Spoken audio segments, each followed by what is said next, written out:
ঝালকাঠিতে dengue প্রতিরোধে যুব কার্যক্রম ও সচেতনমূলক সভা অনুষ্ঠিত। বিস্তারিত দেখুন শামীম হোসেনের তথ্য ও ভিডিও চিত্রে।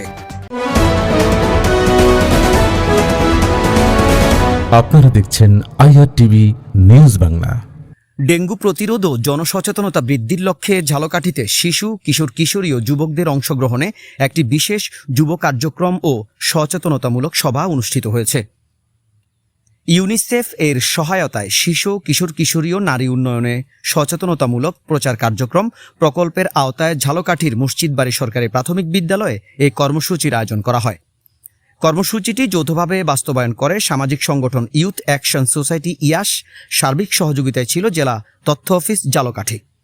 অনুষ্ঠানে সভাপতিত্ব করেন আবির হোসেন রানা। বিশেষ অতিথি হিসেবে উপস্থিত ছিলেন বিদ্যালয়ের প্রধান শিক্ষিকা সানজিদা ফেরদৌস, সহকারী শিক্ষিকা সীমা রানী দাস এবং সংগঠনের সদস্যবৃন্দ।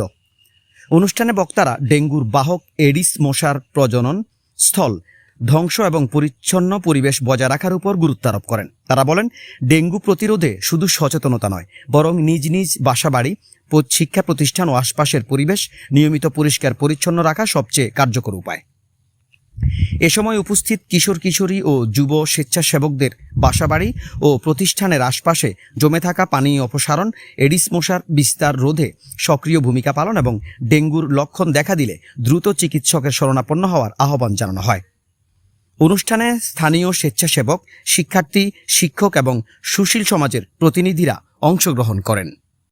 Shamim Hossain, IRTV news Bangla, Jhalakathi.